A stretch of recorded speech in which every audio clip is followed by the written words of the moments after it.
खूप जणांना integration differentiation मध्ये प्रॉब्लेम येतो. तो प्रॉब्लेम आपण कमी करण्याचा प्रयत्न करणार आहोत. डिफरन्शिएशन आणि इंटिग्रेशन इझी कसं होईल त्याचा प्रयत्न करणार आहोत. मित्रांनो, मला वाटतं की इंटिग्रेशन डिफरन्शिएशन येण्यापूर्वी तुम्हाला ट्रिग्नोमेट्रीचं नॉलेज असणं महत्त्वाचं आहे. ट्रिग्नोमेट्री जर तुम्हाला पूर्णपणे माहीत असेल, ट्रिग्नोमेट्रीचं जर नॉलेज तुम्हाला पूर्णपणे माहीत असेल तर तुम्ही easily integration and differentiation solve करू शकता. कारण की इंटिग्रेशन अँड डिफरन्शिएशन करताना ट्रिग्नोमेट्रीचे भरपूर काही फॉर्म्युले आहेत, त्यांचे काही फंक्शन आहेत, ते इंटिग्रेशन डिफरन्शिएशन मध्ये यूज होतात. म्हणून आता आपण ट्रिग्नोमेट्री हा बेसिक चॅप्टर सुरू करणार आहोत. हा ट्रिग्नोमेट्री हा चॅप्टर 9th स्टँडर्डला महाराष्ट्र बोर्डामध्ये 9th स्टँडर्डला इंट्रोड्यूस झालेला आहे. 9th स्टँडर्डला हा मॅथमॅटिक्सचा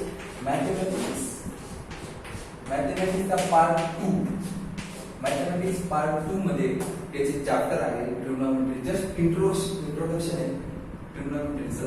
त्यानंतर त्याचा जो पुढचा अपडेटेड पार्ट आहे तो 10th स्टँडर्डला मॅथमॅटिक्स पार्ट 2 मध्ये त्याचा एक चॅप्टर आहे 10th स्टँडर्ड. त्यानंतर हे 10वीचं जेवढं शिकले त्यानंतरचा जो पुढचा पार्ट आहे तो 11thला जे सायन्स फील्डमध्ये गेलेले आहेत किंवा आर्ट्स फील्डमध्ये पण गेलेले आहेत त्यांना मॅथमॅटिक्स सब्जेक्ट आहेच. मॅथमॅटिक्स सब्जेक्टमध्ये 11ला हा पार्ट 1 मध्ये जे आपण 9th मध्ये शिकलो 10th मध्ये शिकलो त्याच्यापेक्षा थोडंसं अपडेटेड पार्ट 11th स्टँडर्ड आहे. आणि त्यानंतर 12th स्टँडर्डला सुद्धा मॅथमॅटिक्स 1 मध्ये त्याचे चॅप्टर तुम्हाला दिसून येतील.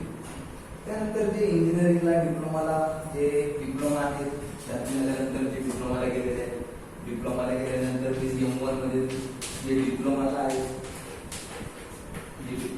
त्याला M1 मध्ये M2 मध्ये हे पार्ट दिसून येईल.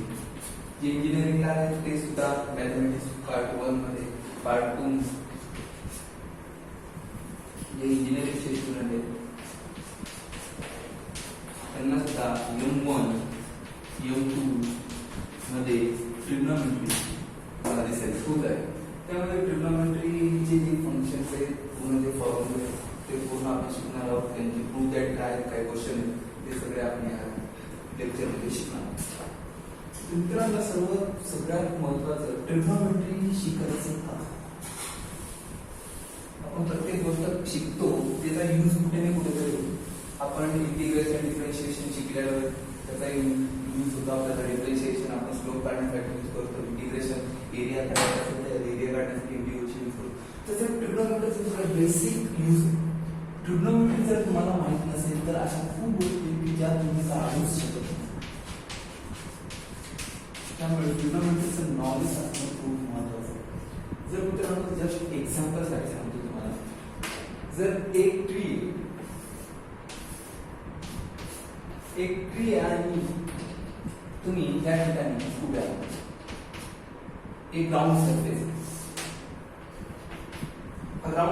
आहे, ट्री हे ट्री दिवसेंदिवस वाढत जाते. तुम्ही जेव्हा लहान असता, ट्री जेव्हा लहान असेल तेव्हा तुम्ही त्याच्या टेपच्या स्टँड वगैरे ट्रीची हाईट मोजू शकता, किती हाईट आहे ते मोजू शकता. पण जसं जसं झाड मोठं होत जातं तसं तुम्हाला टेप घेऊन किंवा दोरी घेऊन मोजणं शक्य होतं. म्हणून तुम्हाला जर या झाडाची जर हाईट मोजायची असेल, तुम्हाला जर झाडाची हाईट मोजायची असेल तर तुम्ही काय करू शकता? तर तुम्ही ट्रिग्नोमेट्रीचा यूज करून त्या झाडाची हाईट मोजू शकता. ती कशी ते आपण पुढे बघू. अजून एक उदाहरण आहे, तुम्ही समुद्रामध्ये आहात, जहाजेवर तुम्ही समुद्रामध्ये जहाजावर आहात आणि तुम्हाला जहाजाचं डिस्टन्स पाहिजे लाईट हाऊस. इथे एक लाईट हाऊस आहे.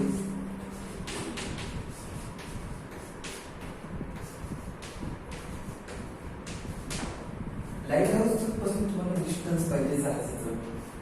हे किती डिस्टन्सवर जहाज? तर तुम्ही समुद्रामध्ये तर जहाजावर आणि लाईट हाऊस मध्ये टेक लावून मोजू शकत नाही. तुम्हाला असे प्रॉब्लेम्स आहेत की जिथे तुम्ही जाऊ शकत नाही. अजून एक उदाहरण समजा, तुम्हाला इथे नदी आहे आणि तुम्ही वन शोरला आहात, त्याच्या एका एंडला आहात, बँकवर आहात आणि तुम्हाला नदीची डिस्टन्स मोजायची. पण तुम्ही नदीला समजा पूर आला पण तुम्ही नदीच्या दुसऱ्या भागावर जाऊ शकत नाही. पण आपल्याला नदीचं जी विड्थ आहे, विड्थ ऑफ रिव्हर आपल्याला मेजर करायचं, तुम्ही कशा प्रकारे मेजर करू शकता, तर आपण ट्रिग्नोमेट्रीचा यूज करून असे प्रॉब्लेम आपण सॉल्व्ह करू शकतो. त्यामुळे ट्रिग्नोमेट्री शिकणं खूप महत्त्वाचं आहे. ट्रिग्नोमेट्रीचा बेसिक फॉर्म्युला यूज करून जे कॉम्पिटेटिव्ह एक्झाम आहे त्याच्यामध्ये सुद्धा खूप जागी प्रॉब्लेम विचारले आहेत. जस्ट ट्रिग्नोमेट्रीचे एकदम सिम्पल डेफिनेशन वगैरे प्रॉब्लेम एकदम जे बेसिक आहे त्या बेसिक ट्रिग्नोमेट्री जी डीप मध्ये शिकायचे ते 11वी वाले स्टुडंट आहेत त्यांना डीप मध्ये शिकायचे, कारण त्यांना प्रोजेक्ट वगैरे प्रॉब्लेम येतात. जे कॉम्पिटेटिव्ह वगैरे एक्झाम असतात त्यामध्ये जस्ट फॉर्म्युले माहीत असणं खूप महत्त्वाचं आहे. त्यामुळे आपण फॉर्म्युले सुद्धा घेणार आहोत सगळे, आणि ते फॉर्म्युले आले कसे, मेन गोष्ट म्हणजे आपण कधीही फॉर्म्युले रट्टा मारून पाठ करतो पण त्याचा मागचं बॅकग्राऊंड आपल्याला माहीत नसतं. त्यामुळे तो फॉर्म्युला जास्त दिवस लक्षात राहत नाही. तो फॉर्म्युलाचं जे इंट्रोडक्शन आहे तो पार्ट आपल्याला माहीत नसतो, तर तो आपण या लेक्चरमध्ये कव्हर करण्याचा प्रयत्न करणार आहोत. मित्रांनो, ट्रिग्नोमेट्री हा शब्द तयार झालेला आहे ग्रीक वर्डपासून. ट्रिग्नोमेट्री हा वर्ड तयार झालेला आहे ग्रीक वर्डपासून, आणि ट्रिग्नोमेट्री नेहमी आपल्याला राईट अँगल ट्रायंगल. सॉरी मित्रांनो, ट्रिग्नोमेट्रीच्या स्पेलिंग मध्ये इथे ओ आहे.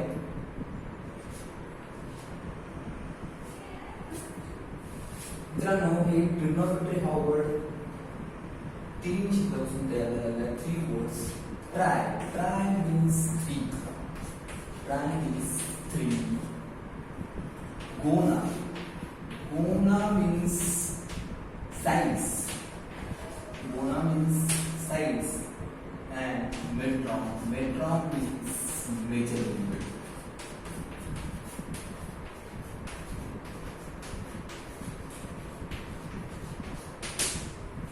Try means 3, gonna means side, and metron means measurement. Trigonometry हा 3 वर्ड पासून बनलेला आहे. मीन्स 3 साइड असलेले मेजरमेंट्स करण्यासाठी आपण ट्रिग्नोमेट्री यूज करतो. म्हणजे आपण ट्रायंगल साठी 3 sides means triangle, and triangle is right angle triangle. Triangle is always right angle triangle. Right angle triangle means one angle is 90 degree. मित्रांनो, यानंतर आपण काही बेसिक फॉर्म्युले त्याला आपण हळूहळू स्टार्ट करणार आहोत. त्यामध्ये काही बेसिक आयडेंटिटीज आहेत, डबल अँगल फॉर्म्युला आहे, ट्रिपल अँगल फॉर्म्युला आहे, कोऑर्डिनेट सिस्टीम आहे, Cartesian coordinate system, polar coordinate system, पुन्हा त्याचे फंक्शन्स, त्याचे डेरिव्हेशन करणार आहोत. टू दॅट आहोत ते हळूहळू आपण सगळं पूर्ण फॉर्म्युले वगैरे पूर्ण बघणार.